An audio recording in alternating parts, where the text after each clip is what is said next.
Two landmark clinical trials were reported at a union conference in Paris that has shown that an oral antibiotic taken for 6 months once daily substantially reduced the risk of developing drug-resistant TB.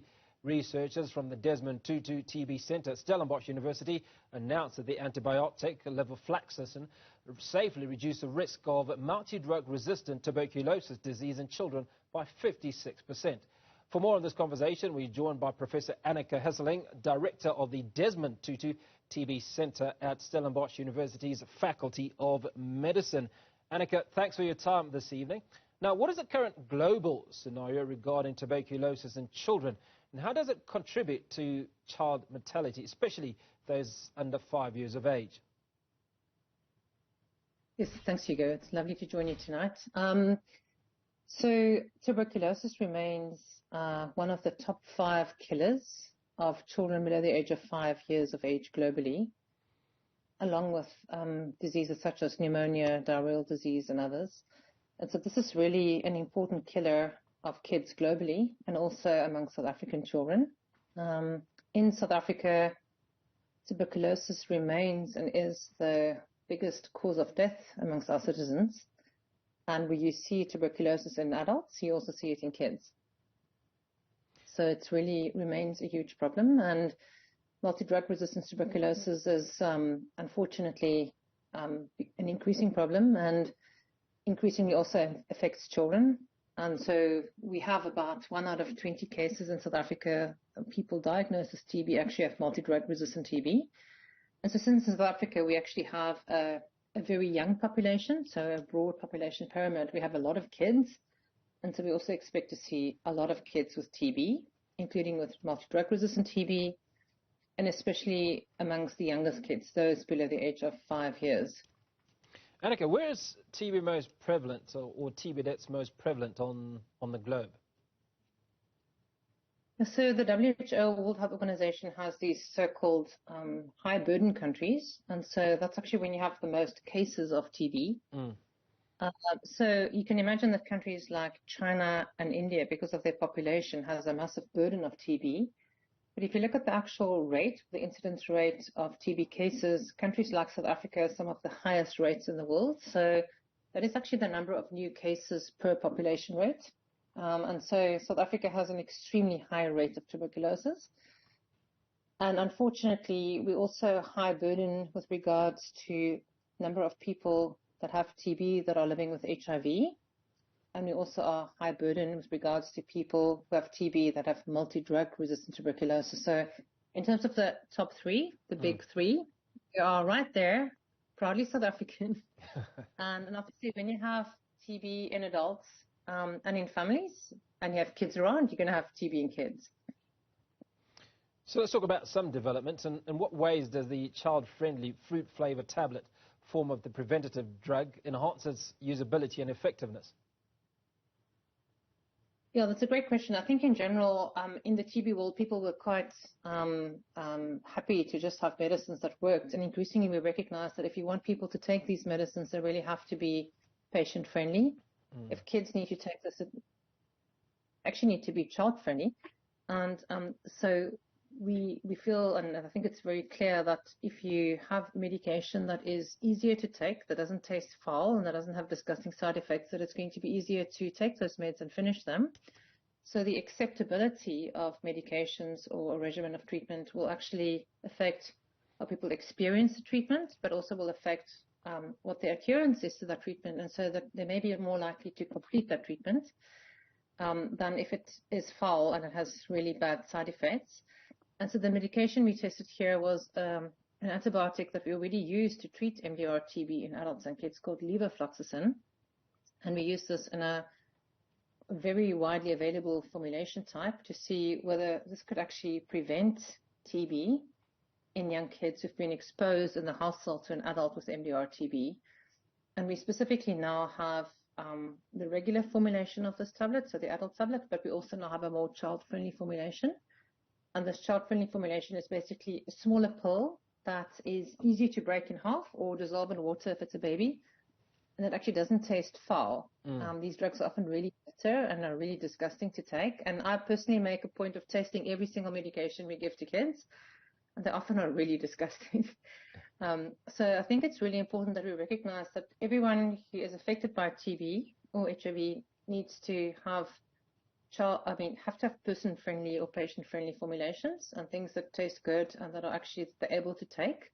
It's not so easy to adhere to daily medications for weeks and months on end. And so we need to make it as easy as possible. And also the investments to make it possible and easy are really not massive. And so we can also actually engage with people to ask them, what do you like? What do you prefer? What can you swallow easily? And make medicines accordingly, so that we're not patronizing. We actually ask people what it is that they're able to take and then make sure that they can take the products to prevent and protect them. So this specific medication, levofloxacin, we have available in South Africa in a traditional adult formulation. We now actually also have it available in a child-friendly 100 milligram mini tablet, which you can actually break in half, and you can also dissolve in water and give to a small baby. And it's quite easy to take, doesn't taste bad, and they can take it either with water or with breast milk or with food if they can swallow food. So it's really the way to go, is to have more patient-friendly strategies for TB treatment in general. Now, this specific treatment is actually prevention. So this is actually one single antibiotic, which we gave to see whether it could prevent TB in kids exposed to MDR-TB. And we indeed showed that levofloxacin in kids in the South African study could prevent TB for almost 60%, but also you go extremely safely. So when we give a treatment to someone who's not really currently sick, but they're at risk of getting future disease, we want to make sure that not only is the strategy effective, but also that it's extremely safe. So safety first for us. So we showed that levofloxacin could prevent and effectively prevent MDR-TB in kids. And, the really interesting thing is that at the same time, in parallel, there was an adult trial group doing a large study called VQuin in Vietnam. And they used exactly the same design that we had in mind, looking at households, we go into a household, everyone in the household gets the same strategy. It's a family-centered approach. And they use the same medication and they use the same formulation and the same dose. So what we decided early on when we found out about this adult trial was that we would combine forces with the adult trial in Vietnam. And we would compare the data, and we make sure that we actually had readouts that we can compare across the two studies. So this adult VQuin trial on the baby study in kids in South Africa, TB Champ, had extremely consistent findings, and we can show now that we can safely protect people against developing TB if they've been exposed to multi-drug resistant TB. So the first-line treatments that work very effectively and very safely. And basically we have data now from age 0 to age 99. What is interesting, though, is that in the South African study, which focused on kids, is that we not only showed that it was very effective, but it was actually even safer in children than in adults, which is really, really compelling. And for us, this is then a strategy that works, is effective, and is very safe. And furthermore, we also showed that not only was it cost effective, but that it was actually cost saving. Anneke, so for every there's a question I must ask, and that's obviously around the length and difficulty of multi-drug resistant TB treatment, which contributes to non-completion by patients. And what are the consequences of incomplete treatment? Because I think one of the biggest challenges with the TB medication, from what I understand, is that it's many, many tablets over a very, very long period of time. Yeah, you're absolutely right. And I think if you now had to take these tablets on a daily basis, personally, I would really struggle. So I have the greatest respect for people who can take these medications and can get them into kids on a daily basis. So in South Africa, it's interesting, about half of people who have multi-drug resistant tuberculosis developed the resistance while they were on treatment. But the other half of people just got infected with that strain of TB off the bat. So they were not non-adherent. They just got infected with that strain that was already resistant. So it's really important to realize that in our case, drug-resistant TB transmits. So it's not that people who have drug-resistant TB were necessarily bad patients. They were not necessarily non-adherent. They just got unlucky and got infected with that strain, and that usually is the case with kids. But in adults who have drug-resistant TB, traditionally the treatments had been very long and were very difficult to take.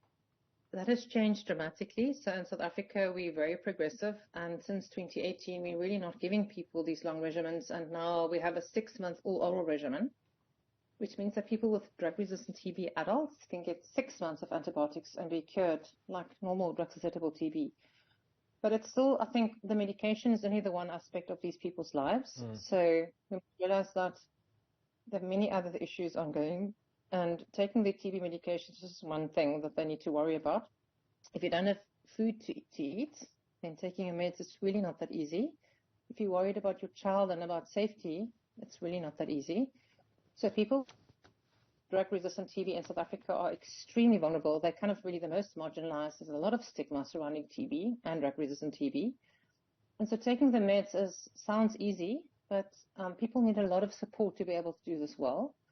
So I just wanted to emphasize that people who have drug-resistant TB, they often are just infected with drug-resistant TB, as it were, from baseline, and they have no control over the strain that they've been infected with. And then those who actually get drug-resistant TB, it's the medication now is 6 months. It's much easier to take, and it's much safer, and it's getting better all the time. But it's still not easy as part of your daily life to negotiate all of this. And many people living with MDR TB in South Africa are also living with HIV. So many, many things to deal with. So I think it's really important to look at people with TB and with drug-resistant TB more holistically, and think about better supporting people, and think of ways to actually support families. These people with TB live in the context of households and families and communities. So we should be looking more at supporting them better, and also looking at the underlying factors that make them more susceptible to developing TB.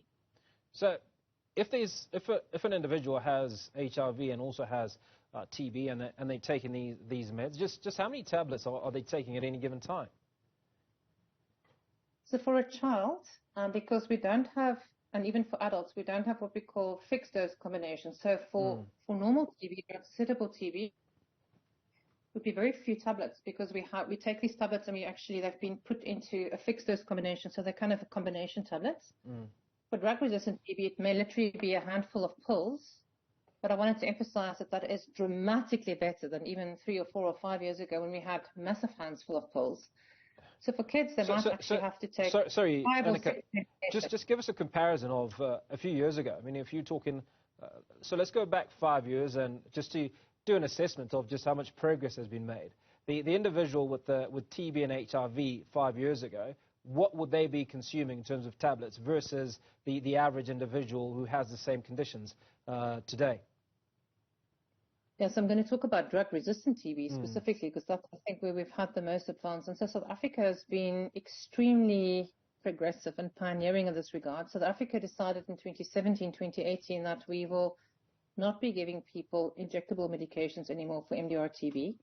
So what we had prior to that time was, was really the people would get daily injectables, so antibiotics injected into their bum, into their muscle, very painful, which would cause 20 to 25% of people becoming deaf permanently and having to receive daily painful injections for at least 12 to 18 months, sometimes 24 months, to now having treatment that is 6 months, all oral, so just tablets, no injections, with 4 medications for MDR TB and 3 medications for XDR TB. That's the more extremely resistant form. So the progress has been absolutely dramatic. And whether you are living with HIV or not, you can still have a very good TB treatment outcome. So South Africa has been pioneering in this regard to look at more progressive ways to look at TB treatment in adults. The progress and the access for kids has been slower because the evaluation of these new regimens and drugs in kids has been delayed, and drug companies don't really see a market in making these medications available for kids. But what we've seen in general is that there's been a massive improvement in access to better treatment that is shorter, more patient-friendly, safer. It's gone from 18 months to 6 months. So that is a dramatic reduction. And that also means that kids can benefit from these advances, and we have to just figure out what pieces of information we have for children.